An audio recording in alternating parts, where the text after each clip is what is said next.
In this video, we will try to understand implementation of Func action and predicate delegates. The following points will be covered. Number one is where Func action and predicate delegate are used in C#. We'll try to explore the areas in C# where these inbuilt delegates are mostly used. Number two is how to read a lambda expression as Func action or predicate delegates. We all know that lambda expression is basically derived from anonymous method, and anonymous method is basically a delegate. So finally, lambda expression can be expressed either of func action or predicate delegate. We'll try to understand or try to recognize these delegates, func action and predicate, how used in lambda expression. Let's try to understand how to read lambda expression as func action or predicate delegate.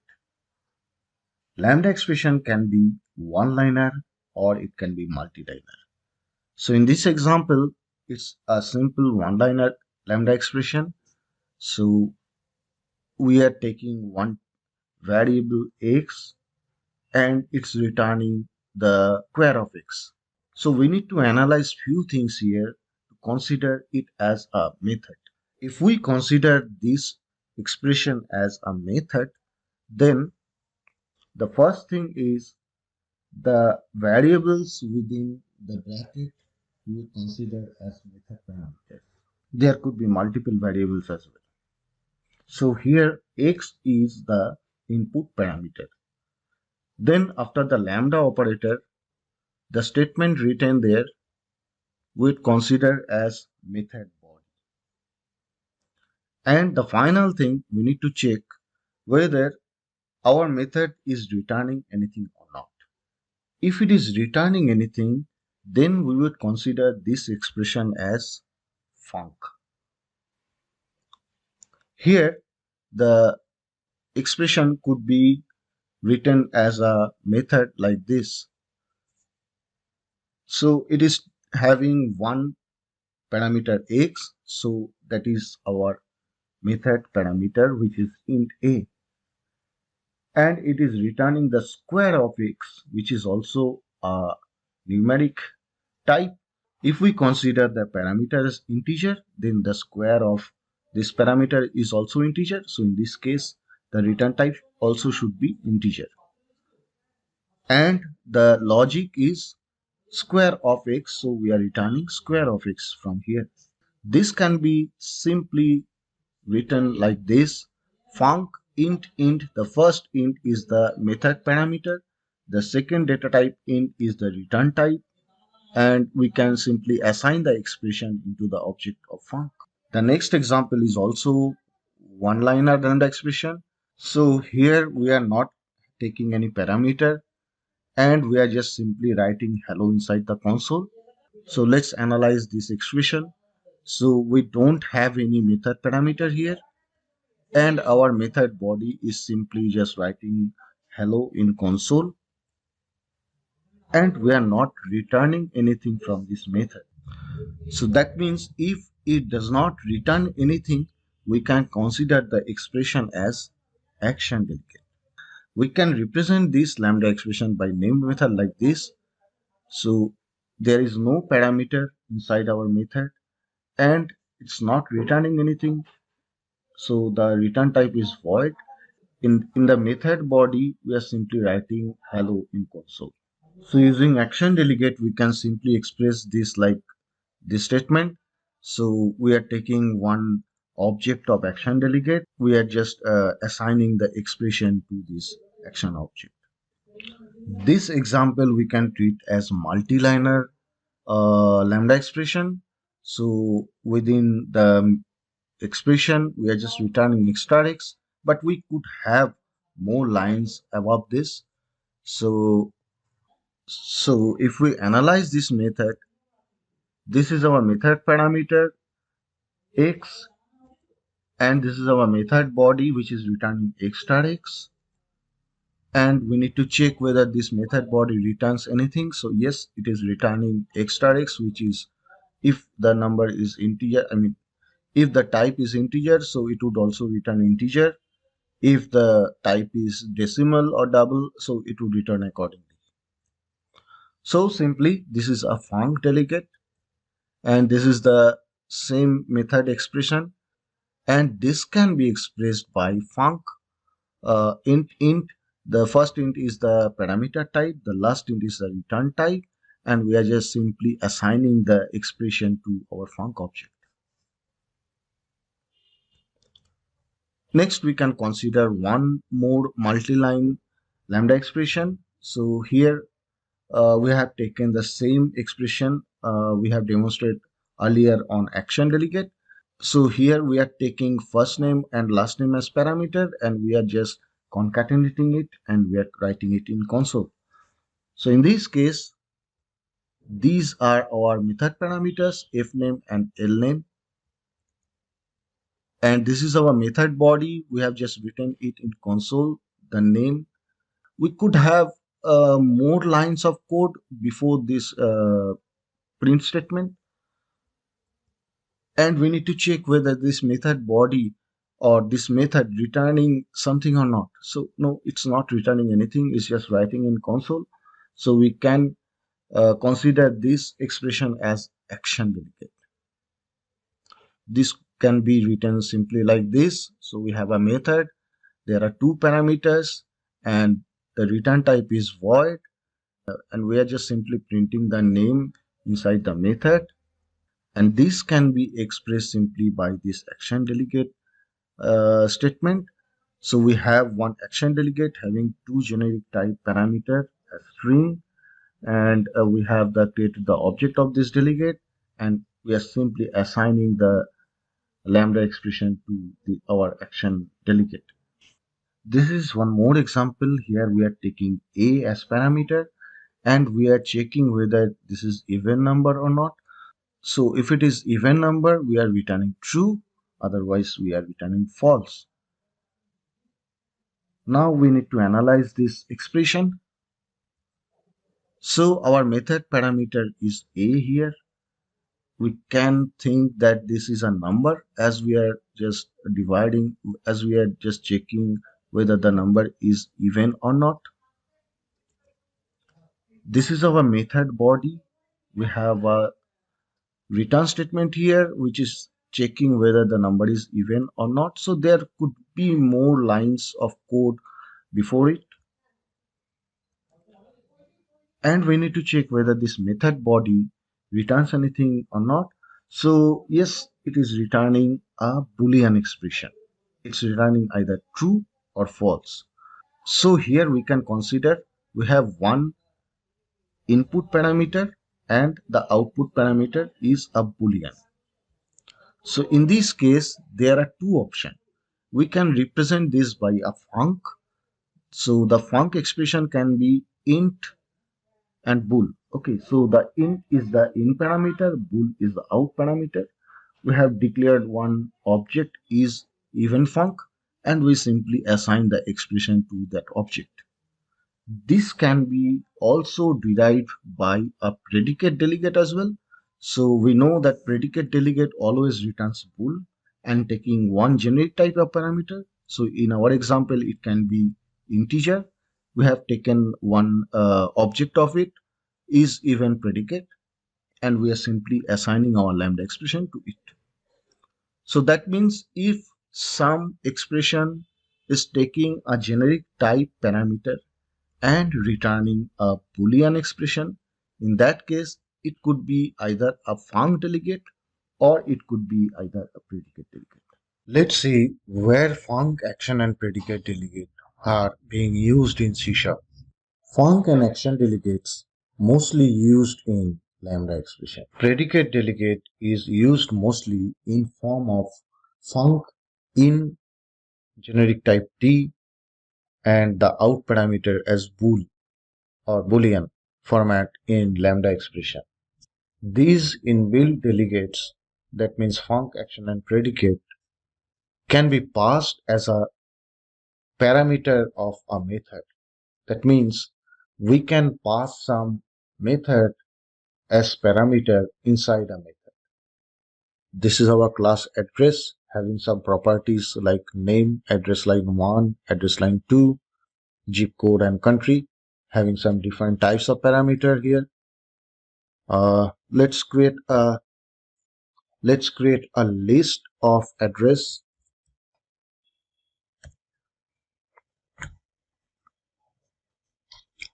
Okay, and let's write a lambda expression here. Addresses.select. Let's go into definition of it. This is the system.linQ namespace, and this is our select method. See here, there is a Func delegate having generic type source, and the out type is result. And depending on the source, if the source is not null, it's returning the selected values. Okay, so basically in lambda expression, most of the lambda expressions we are using having either func or predicate in form of func. Okay, so let's close this. Instead of select, if we choose where, see here, it's returning t source, which is a generic type t source, and the return type is bool, and it has been named as predicate. I mean, the instance name has written as predicate. So in linq namespace, if we see any func generic type t and the out type is bool, so we are considering it as predicate. So in where clause, we are just simply passing the predicate, right? So we are just checking if something matches with something or not. So there are some clause, right? So there are some conditions which most of the time returning us some Boolean values. So basically we are using predicate here. So in where clause, let me demonstrate it.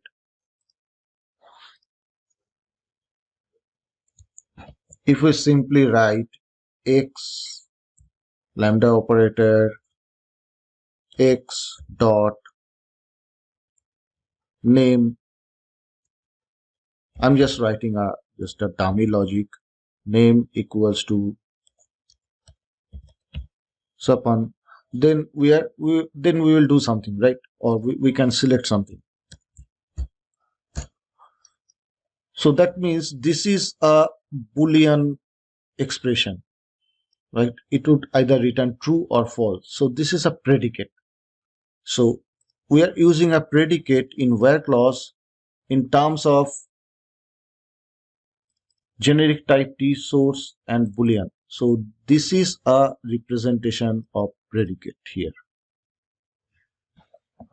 Or we can have some more example of predicate, like if we go for find addresses.find. Okay, see here, find, we are taking some predicate, right? Match. So we'll send some Boolean expression here, right? So it will match through the list and find the corresponding element. Find all. Okay, so it would retrieve all the elements matching with the condition. So in predicate, we will send some conditions which will either return Boolean values, either return true or false. So like find index, So this is also a predicate. So when we are just sending some Boolean conditions to find some element or for some matching, like where clause in where clause, so we are sending predicates. So let's demonstrate how action is being used in lambda expression. So let's take for each addresses.for each address. We can simply pass the we can simply write it in console.writeLine address. Okay, so it would print all the addresses. So for each is taking one action. The type in type is addresses. So as we don't have the return type, so action is being used when we are not returning anything from the expression, right? So it's doing some task. It's doing some it's executes some block of codes. So in that case, and not returning anything. So in that case, the action is being used. Let's demonstrate how we can pass one generic delegate inside a method as a parameter. Let's have a calculate method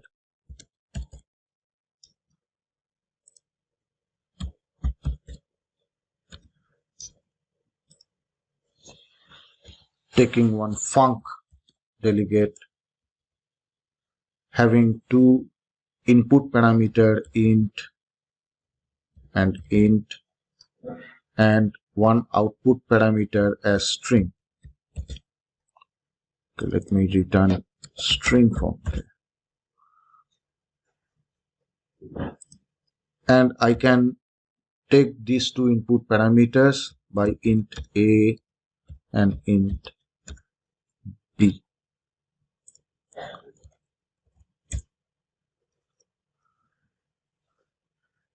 And I will simply return, I'm sorry, I need to create the parameter name func. I'm simply returning the func parameter just by passing those two parameters integer a and integer b. I've just invoked this delegate and returned it. Let's create some func delegate to be passed as a parameter of this calculate method.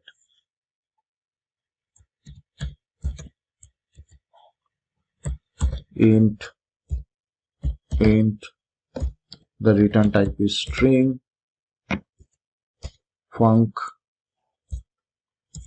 Okay, I need to take two parameters here, a and b, and I'm returning a plus b.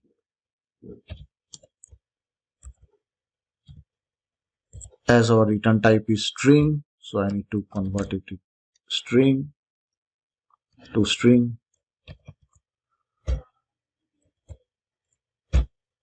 Okay, so this func have a method or a lambda expression. These are two parameters of type integer, as our input parameters are integer, and the return type is string. So I have just added those two integer and followed by a toString, which will convert the sum to toString. Let me call this calculate method. I need to make it static.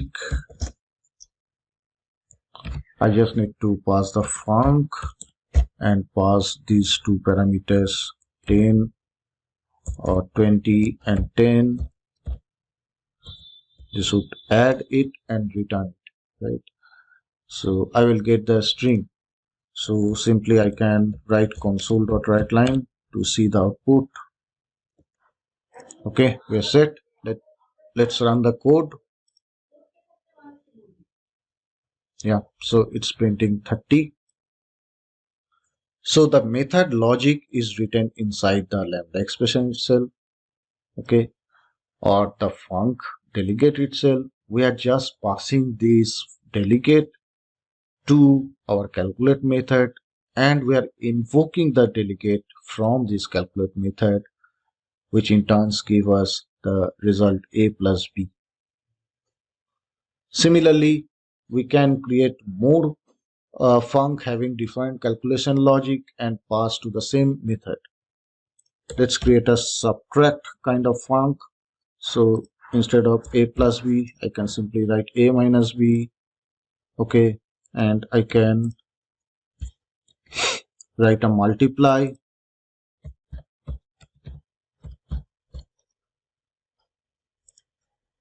So it should be a star b. We can create a divide func.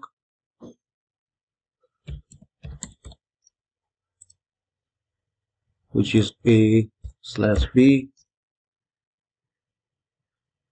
Okay, let's call these methods. So it would give us the corresponding results. So this way we can pass some delegate or inbuilt delegate, func, action, or predicate inside a method as parameter.